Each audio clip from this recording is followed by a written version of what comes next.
Baik, Assalamualaikum warahmatullahi wabarakatuh. Salam sejahtera buat kita semua.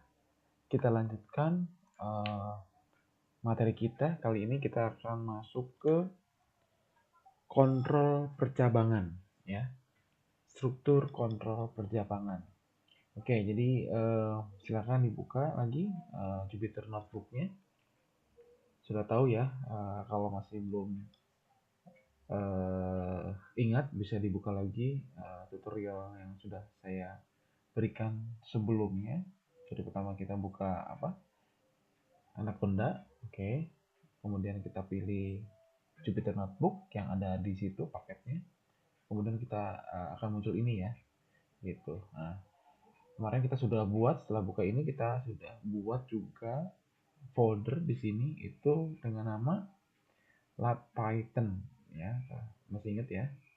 Kita akan coba tetap masih menggunakan folder ini. Jadi kita akan tetap masih menggunakan folder ini, tinggal di dalamnya kita coba buat beberapa file-file Python di dalamnya ya.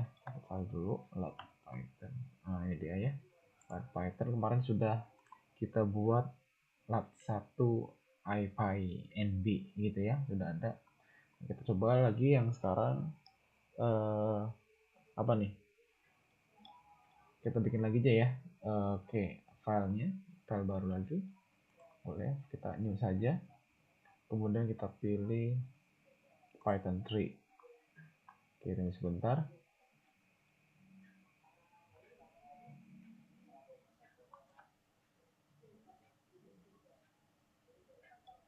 Oke, lumayan lama ya. Oke, nah sudah muncul. Kita perbesar supaya kita bisa jelas. Oke, jadi yang kita akan coba pelajari hari ini yaitu tentang struktur kontrol percabangan.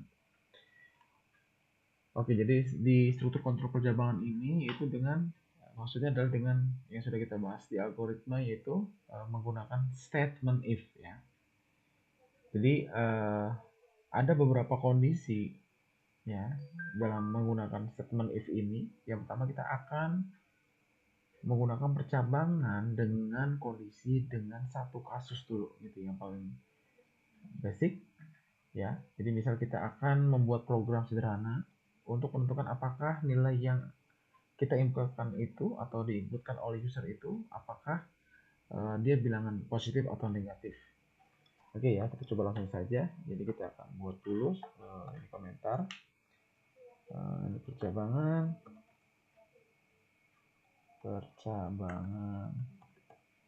satu dengan satu kasus misalkan gitu.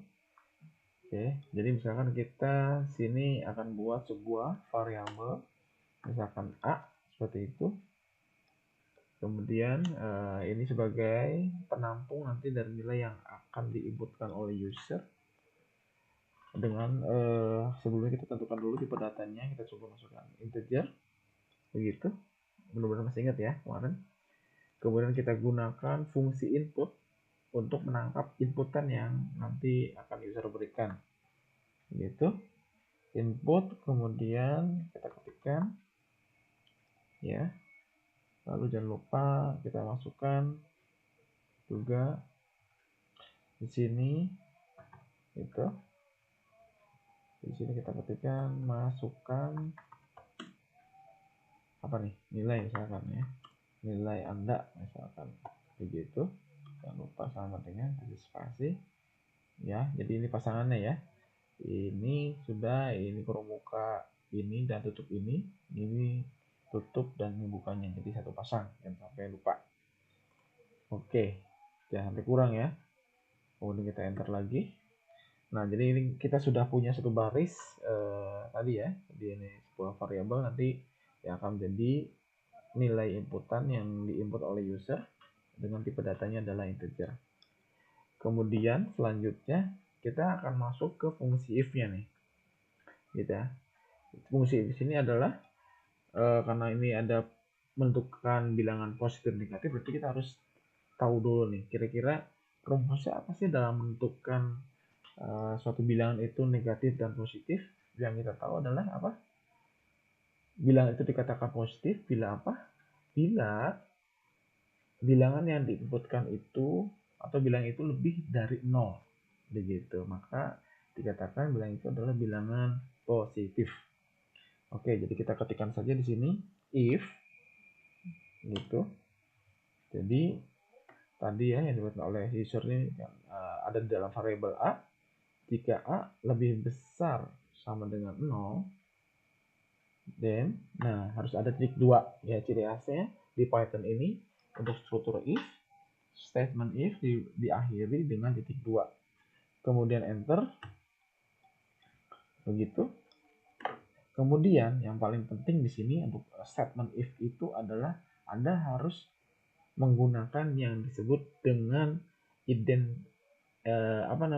indentasi lah begitu. Jadi artinya kita melakukan tabulasi. Jadi dengan cara kalau di keyboard ada tab ya, Anda tekan tab sekali. Begitu. Nah, ini kenapa harus seperti ini penting. Jadi dia menandakan mungkin yang sudah Anda pelajari ya sebelumnya di algoritma, jika suatu statement ini bernilai benar, maka dia akan ini kan kondisinya nih. Nah, berarti kondisinya benar maka akan melakukan aksinya. Nah, ini aksi satunya di sini gitu deh. Aksi satunya apabila bernilai benar maka akan melakukan aksi satu. Jika salah aksi dua. Nah, aksi duanya itu caranya gimana? Nanti dengan pembedanya adalah dia tidak menggunakan tabulasi, tapi akan nempel di sini. Ini kita coba ya. Kita coba untuk yang kondisi benar dulu. Jadi aksi satu yang benar-benar mengerjakan dari kondisinya. Seperti ini, jika A lebih besar dari 0 untuk menentukan apakah bilangan itu negatif atau positif, berarti ini yang kita tentukan kondisinya di sini adalah dia bernilai positif. Maka kita melakukan tabulasinya ya harus bernilai positif. Nah, yang akan kita lakukan adalah cetak ke layar. Itu apa perintahnya? Fungsinya adalah ya betul ya, print ya. Print seperti itu. Kemudian jangan lupa kurung buka. Nah, kita akan mencetak apa? Ya cetak A. Oke. Jangan lupa koma, spasi, lalu petik 2 kali. Lalu apa? Kita akan mencetak ya gitu. Berarti A ini atau nilai dari A ini akan merupakan bilangan positif gitu ya. Silakan bisa dipahami dulu nggak gitu ya. Jadi dengan dia tab berarti menandakan dia aksi satu yang bernilai benar dari kondisi yang diberikan begitu. Oke, kita coba langsung di run saja. Kita coba run, Ctrl Enter. Nah, akan muncul inputan, artinya user harus memasukkan nilainya berapa nih, misalkan 10 ya. Coba enter. Nah, gitu ya. Jadi 10 sama dengan bernilai positif. Seperti itu. Mudah ya? Oke. Jadi itu sudah selesai. Untuk yang percabangan dengan satu kasus ya. Tapi kita coba akan bedah yang ini dulu ya. Kita coba buat satu lagi sheet selnya selnya. Nah, kita coba copy saja ininya. Di sini maka kita coba tuliskan ganti deh. Misalkan ini dengan blok kode istilahnya ya, blok kode. Nah, ini sama persis tapi kita coba ya. Kalau misalkan ini kita tidak menggunakan tabulasi, kita masukkan ke sini. Kira-kira apa yang terjadi? Ya, kita coba lihat ya. Ini pasti error. Karena kita kan nggak punya aksi 2, hanya aksi 1. Maka karena ini benar-benar maka dia nggak sesuai gitu. Coba lihat ya. Kita run, Ctrl Enter saja. Nah, ini kan error begitu. Tapi kalau misalkan kita coba tab sekali, kita run, Ctrl Enter. Nah, betul kan? Sama ya. Begitu. Jadi sama. Harus menggunakan tabulasi begitu atau identasi. Oke, jelas ya, gitu. Nah, kita coba dengan yang lain nih, kasus yang lain. Jadi Anda sudah paham ya, ini soal ini harus masuk ke dalam. Kita coba tambahkan sekali lagi. Kita bikin program sederhana baru lagi, misalkan bagaimana misalkan untuk menentukan apakah seseorang itu umurnya sudah cukup atau belum dalam membuat SIM, yaitu dengan kondisi nanti kita lihat dari si umur. Biasanya jika ini umurnya lebih dari 17, nah maka dia sudah umurnya cukup dan bisa membuat SIM begitu. Tapi kalau misalkan nilai umurnya kurang dari 17, dia tidak diperbolehkan untuk membuat SIM. Oke, kita coba ya. Berarti kita coba tuliskan umur dulu. Kita kasih assignment dulu sebuah nilai pada variabel umur. Misalkan nilai itu umurnya 17 seperti itu. Ya, kemudian kita if-kan di sini. If umur lebih besar sama dengan 17, begitu. Titik 2. Nah, sebenarnya tanpa kita tab pun, kalau kita enter, dia otomatis bisa di posisi sudah pada posisi indentasi nih. Itu sudah menjorok ke dalam sedikit satu tabulasi. Nah, kita bisa langsung tuliskan saja print. Coba ya. Seperti itu. Berarti umur Anda misalkan cukup. Karena sudah 17 ya. Coba enter lagi. Print lagi. Nah, ini maksudnya apa nih kira-kira? Nah, ini coba ngasih tag print aja ya, print text. Silakan untuk daftar SIM. Print lagi. Kemudian terima kasih. Gitu ya, coba kita run, Ctrl Enter. Nah, gitu ya. Jadi yang namanya blok kode itu begitu. Nah, ini. Berarti yang dia dengan kondisi tab, berarti dia dikatakan satu blok kode begitu. Dia adalah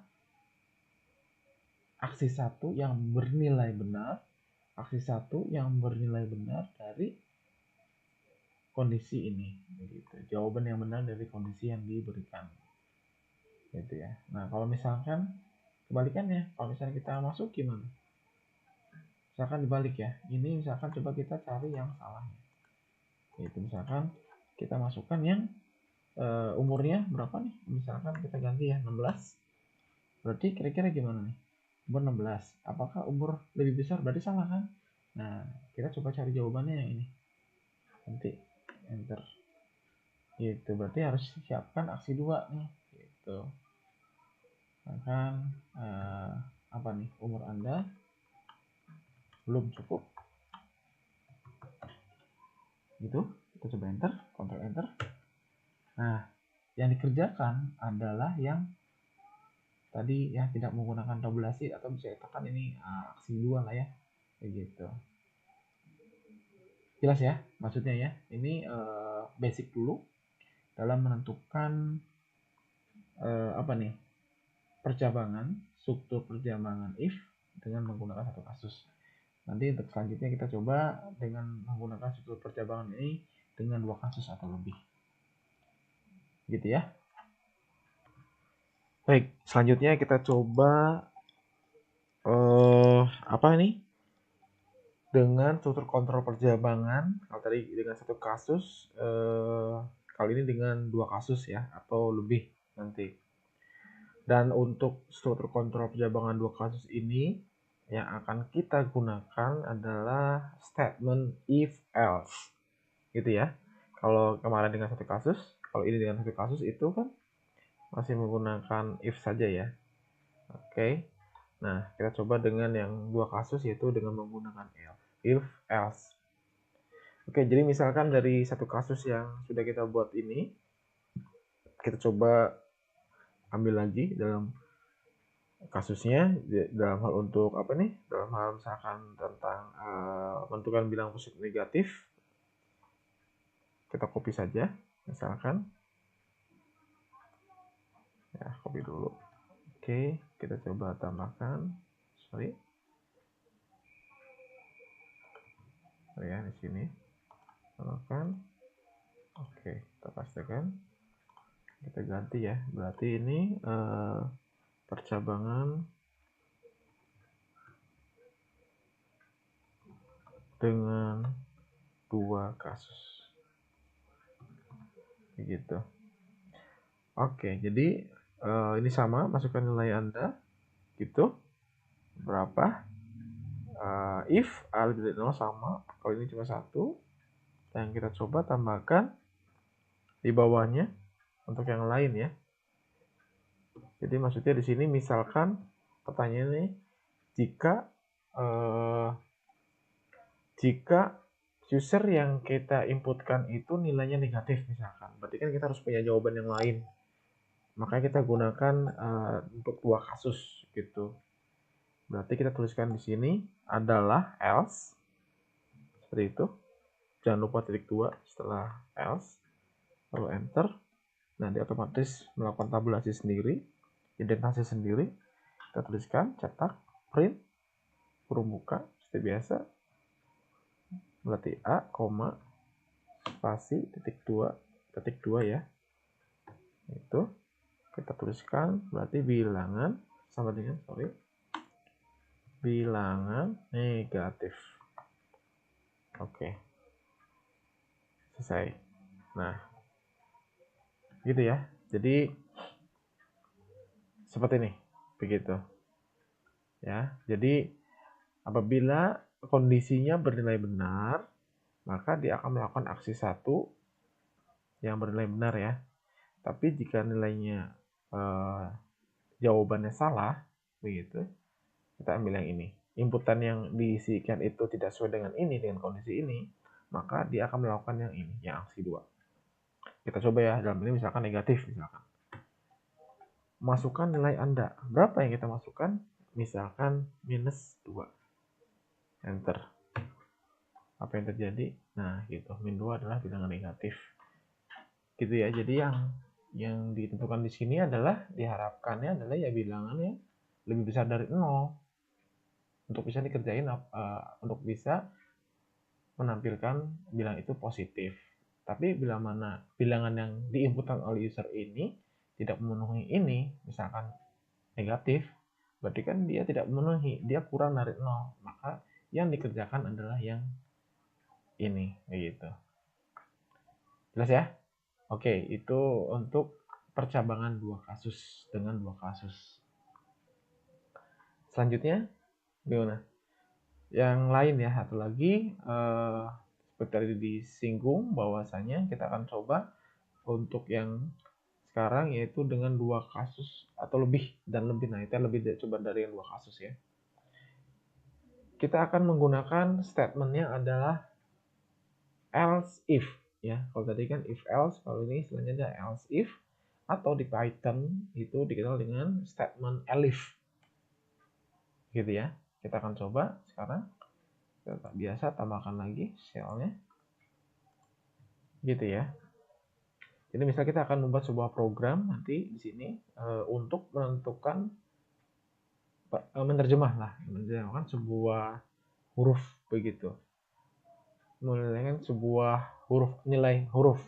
Jika misalkan A, dia hasilnya apa gitu. D berarti kan misalkan gagal. Nanti coba lihat. Oke, berarti kita sekarang masuk ke percabangan dengan lebih dari 2 kasus. Lebih dari 2 kasus. Itu. Oke. Tulis ya. Kita masukkan variabel, bikin variabel seperti biasa. Untuk input kita masukkan apa? Misalkan nilai huruf Anda. Seperti itu, seperti biasa. Enter, masukkan nilai spasi. Selanjutnya apa? Setelah masukkan nilai, nah, if baru di sini. If nilai yang sudah dibuka oleh user tadi, tanyakan apakah setara dengan A. Jadi kita sudah belajar ya operator apa saja. Nah, apakah nilai yang diinputkan itu setara atau sama dengan ya, istilahnya A, jika sesuai, jika sama, maka dia akan mencetak apa? Misalkan, biasa kalau nilai A itu dapatnya apa? Berarti nilai Anda baik sekali. Langsung aja baik sekali. Begitu. Oke. Nah, selanjutnya, berarti kan ini kan baru satu kasus nih. Baik, untuk kasus yang lainnya gimana? Kita tambahkan. Oke, sebentar. Elif. Nah, tuliskan nilai setara dengan sekarang B. Maka nilainya adalah, jangan lupa titik 2. Harus detail ya, harus hati-hati ya. Karena salah dikit saja pasti akan error. Print Pramuka titik apa nih kalau B? Di baik saja ya. Oke. Kemudian masih ada nilai yang lain. Elif lagi. Nilai sama dengan setara dengan C sekarang. Apa yang terjadi? Sama ya. Print. Kalau C berarti cukup saja. Oke. Nah, artinya sudah cukup lah. Kita cukup ABC saja ya. Artinya yang diharapkan inputannya itu cuma 3 huruf ini. A, B, dan C. Nah, selainnya gimana? Ya berarti kita anggap itu tidak termasuk. Maka kita tuliskan, kalau nggak ada lagi kita tuliskan else saja. Tambah if, titik 2. Langsung printkan lagi. Artinya selain itu berarti dikatakan tidak di valid misalkan. Jadi inputannya selain itu berarti salah. Maka misalkan ini nilai Anda tidak valid. Dah, situ aja misalkan. Kita coba run, Ctrl Enter. Oops, apa nih? Oke, berarti kurang titik 2 ya. Tuh kan, hati-hati. Nah, enter lagi. Nah, betul. Masukin nilai Anda apa nih misalkan? Misalkan kita huruf B. Oke. Enter. Oke, B adalah baik. Saya coba kita Ctrl Enter lagi. Yang lain A. Tuh. Bisa ya. Nah, jadi sudah terpenuhi. Kalau misalkan nilainya selain A, B, C, berarti misalkan huruf apa? H. Kita enter.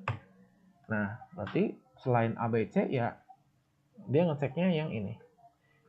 Jadi intinya misalkan kita coba run lagi ya. Misalkan B tadi. Pada saat nilai yang dientrikan adalah nilai B, cara ngeceknya program dia ngecek nih. Pertama ditanyakan apakah nilai yang diberikan oleh user itu sama atau setara dengan A. Tidak. Berarti kan false nih. Ya, berarti tidak dicetak nih. Kemudian dia cek lagi di sini ke bawah. Tanya lagi, apakah nilainya sama? Oh, ternyata sama. Nah, berarti dia nyetak baik dan ini tidak dikerjakan gitu. Jadi diindahkan karena sudah ketemu di sini. Begitu. Jelas ya? Nah, kalau misalkan tadi apa H gitu ya. Nah, berarti ini cek semua nih. Berarti yang pertama A nggak ketemu. Nah, dia melanjut ke bawah. B juga nggak ketemu, C nggak ketemu, dan terakhir. Berarti selain A, B, C, berarti apapun itu ya dia akan mencetak yang ini. Berarti nilai Anda tidak valid. Gitu ya, jelas ya? Oke. Kira-kira apalagi kira-kira? Nah, pasti ini yang paling jadi pertanyaan ya. Misalkan yang di-entry-in-nya ya. Misalkan dia hurufnya kecil. Kira-kira gimana? Bisa nggak? A-nya atau B-nya kecil? Enter. Loh, benar kan? Hasilnya adalah harusnya kan baik, tapi kok nilai Anda tidak valid? Malah yang dikerjakan adalah ini. Nah, itu kenapa kira-kira? Berarti ini menandakan bahwasanya di Python itu case sensitif ya. Jadi huruf besar dan kecil itu diperhitungkan. Jadi makanya harus sama gitu ya. Artinya sudah sering saya singgung juga setiap pada saat kita menulis setiap program itu harus konsisten gitu. Maka lebih baik kita kecil semua saja gitu supaya kita nggak bingung gitu. Jangan besar kecil, pasti kita bingung dan malah mengakibatkan error seperti ini gitu. Tapi kalau kita konsisten dari awal kecil semua atau mungkin jangan besar semua juga ya, itu kurang baik. Kecil semua misalkan, nah itu lebih baik. Itu meminimasi kesalahan nanti ke depannya. Oke, jadi itu ya. Oke, nah pertanyaan selanjutnya kira-kira, nah ini kan B, kita pengen huruf kecil pun bisa masuk, cara gimana? Nah, yang akan kita lakukan adalah strateginya ya yang sudah kita pelajari bersama sebelumnya. Kita tambahkan di sini operator apa? Ya, operator OR dan AND misalkan. Nah, cocoknya adalah pakai OR di sini ya. Berarti kita tambahkan OR saja.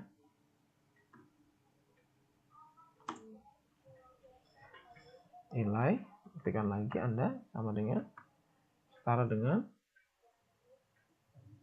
apa? Nah, di sini ya, betul. Berarti untuk yang A kecil seperti itu. Ya, kita coba enter, baru enter, cek lagi apakah A kecil bisa langsung. Nah, bisa. Jelas ya? Oke, berarti nanti kita coba di sini untuk yang semua juga. Kita coba masukkan.